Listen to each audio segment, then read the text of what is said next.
آپ کا سیرت منصور حلاج کا صفحہ نمبر 17 ہے. 17 پر فرماتے ہیں کہ ہمارے اکابرین علماء دیوبند کے جتنے اکابر گزرے ہیں ان سب کے نزدیک منصور حلاج ہمارے اکابر کے نزدیک مقبولین میں سے ہیں، جو اللہ کے بڑے مقبول بندے ہیں، جو اللہ کے بڑے قریبی بندے ہیں. منصور حلاج کا ان مقبولین میں شمار ہوتا ہے. اور حقیقت میں منصور حلاج جیسے زندیق جس پہ ابن تیمیہ رحمہ اللہ نے کفر کا فتویٰ صادر کیا تھا، یہ اللہ کے دشمنوں میں ہے، یہ اللہ کے اعداء میں ہے، یہ مشرکوں کے امام گزرے ہیں. ان کا اہل ایمان سے کوئی تعلق نہیں ہے.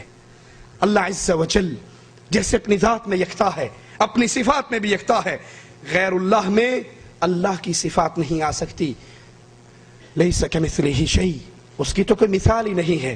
وہ اپنی ذات و صفات میں یکتا ہے، اکیلا ہے. لیکن بریلوی علماء اس صفات کے عقائد پر کیا عقیدہ رکھتے ہیں؟ یہ ہمارے ہاتھ میں فتاوی افریقیہ ہے، اس کا صفحہ نمبر 116 ہے. 116 صفحہ پر وہ فرماتے ہیں حضور پر نور سیدنا غوث اعظم رضی اللہ عنہ، حضور اقدس و انور سید عالم صلی اللہ علیہ وسلم کے وارث کامل و نائب تام و آئینہ ذات ہیں. حضور پر نور یعنی اللہ کے نبی مع اپنی جمیع صفات جمال و جلال و کمال و افضال کے ان کے اندر ظاہر ہیں، ان کے متجلی ہیں. جس طرح ذات عزت اللہ تعالیٰ کی ذات مع جملہ صفات جلالت آئینہ محمدی میں ظاہر ہے. لا حول ولا قوة الا باللہ. لوگو اللہ کے لیے اللہ کی توحید کو سمجھو اور اللہ کی توحید کے دشمنوں کے عقائد کو بھی سامنے رکھو. جس طرح اللہ اپنی ساری صفات کے اندر محمد کی صورت میں ظاہر ہوا ہے، اسی طرح محمد صلی اللہ علیہ وسلم اپنی ساری صفات کے اندر پیر عبد القادر کی صورت میں آیا ہے. حالانکہ اللہ اپنی صفات میں اکیلا، اس کی صفت کسی بندے میں نہیں آ سکتی، وہ کسی میں حلول نہیں کرتا، کوئی اللہ کے اندر فنا نہیں ہوتا. اور یہی عقیدہ جو علماء بریلی بیان کرتے ہیں، یہی عقیدہ علماء دیوبند کے سرتاج امداد اللہ مہاجر مکی نے اپنی کتاب کلیات امدادیہ صفحہ نمبر 27 پہ بیان کرتے ہوئے کہا ہے. ذرا غور کیجئے. کہتے ہیں کہ انسان جب بیمار کو سامنے رکھے اور اس کو دم کرنا شروع کرے اور اس کی بیماری کو سلب کرے، اس کی بیماری کو سلب کرے تو یہ بیماری انسان کے اندر آ جاتی ہے اور یہ انسان میں الہی صفات میں سے، اللہ کی صفات میں سے ایک صفت ہے، اللہ کی صفات میں سے ایک صفت ہے.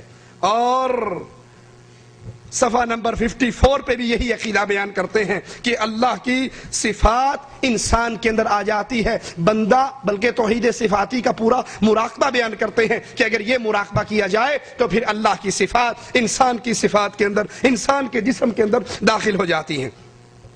انسان اللہ کا بندہ ہے، اللہ ہمارا خالق و مالک ہے، ہم اللہ کے بندے ہیں. بندے کے لیے اللہ کے علاوہ کسی اور کا بندہ بننا جائز؟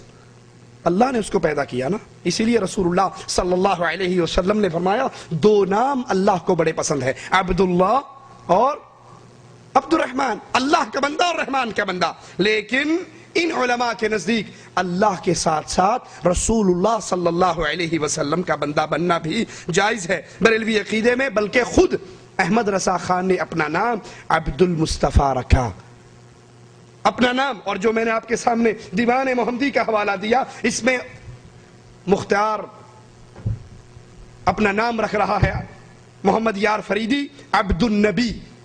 عبد النبی، نبی کا بندہ، نبی کا بندہ یا علی کا بندہ یا رسول صلی اللہ علیہ وسلم کا بندہ بننا، یہ اللہ کے ساتھ کسی اور کو اس کا شریک بنانا ہے. بندے صرف اللہ کے ہیں اور خالق ہونے میں اللہ اکیلا ہے، تنہا ہے، کوئی اس کا ساتھی اور ساجی نہیں. جس طرح بریلوی علماء کا یہ عقیدہ ہے کہ انسان رسول صلی اللہ علیہ وسلم کا بندہ ہے، علی کا بندہ ہے، کوئی حسین کا بندہ بنتا ہے، کوئی فاطمہ کا بندہ بنتا ہے، تو یہاں یہی عقیدہ شمائم امدادیہ کے اندر امداد اللہ مہاجر مکی صاحب پیش کرتے ہیں. صفحہ نمبر اس کا 71 ہے. صفحہ نمبر 71 پہ فرماتے ہیں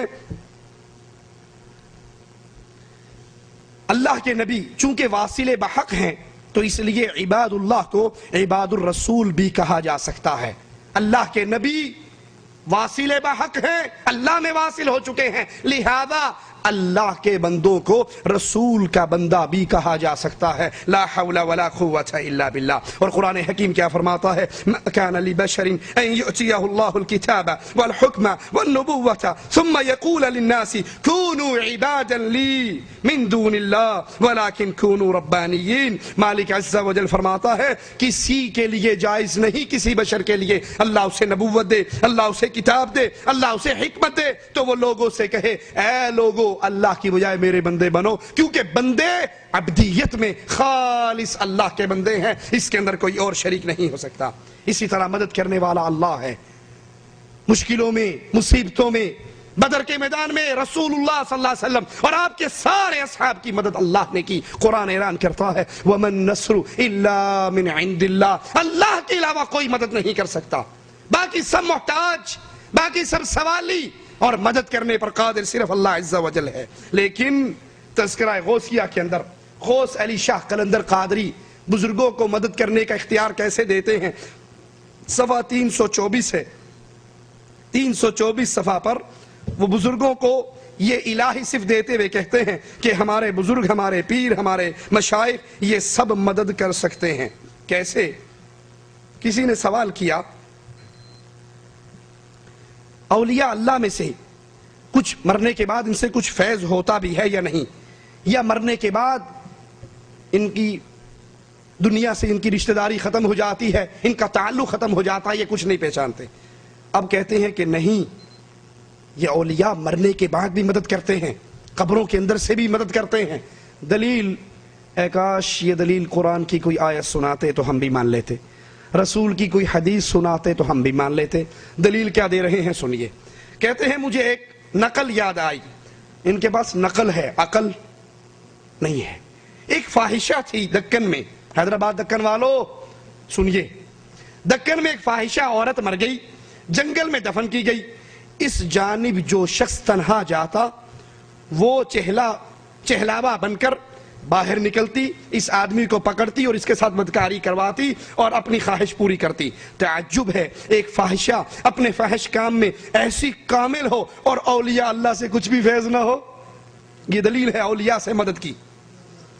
ایک بدکار عورت جب اپنی قبر سے نکل کے اپنی بدکاری کروا کے پھر قبر میں چلی جائے تو یہ کیسے ہو سکتا ہے کہ اولیاء اللہ کچھ فیض نہ کرتے ہوں؟ نہیں، بلکہ جس طرح یہ فاحشہ مرنے کے بعد بھی کچھ کرتی رہی تو اولیاء اللہ بالاولیٰ مدد کرتے ہیں. اور قرآن کیا کہتا ہے؟ جن کو تم مدد کے لیے پکارتے ہو اموات غیر احیاء، یہ تو مردے ہیں، زندہ نہیں ہے. وما یشعرون ایان یبعثون، ان کو یہ بھی شعور نہیں ہے کہ ہمیں اٹھایا کب جانا ہے. یہ بریلوی عقیدہ. اور دیوبندی عقیدہ، یہ ہمارے ہاتھ میں زلزلہ در زلزلہ کتاب جس کے رائٹر نجم الدین فاضل دیوبند، اس کا صفحہ نمبر 101 ہے. 101 صفحہ پر یہ فرماتے ہیں علماء دیوبند ہرگز یہ نہیں کہتے کہ اللہ کے علاوہ غیب کی بات کسی کو بھی معلوم نہیں. اسی طرح وہ اس بات کے بھی قائل نہیں ہے کہ انسان اپنی زندگی میں یا مرنے کے بعد سرے سے کوئی تصرف نہیں کر سکتا. ہمارا یہ عقیدہ نہیں ہے کہ مرنے کے بعد انسان کچھ نہیں کر سکتا، بلکہ وہ مرنے کے بعد بھی بہت کچھ کرتا ہے. یہ ارواح ثلاثہ کے اندر لکھا ہے. حضرت جی نے، اشرف علی تھانوی صاحب نے اسی ارواح ثلاثہ میں مرنے کے بعد تصرف کا قصہ لکھا ہے.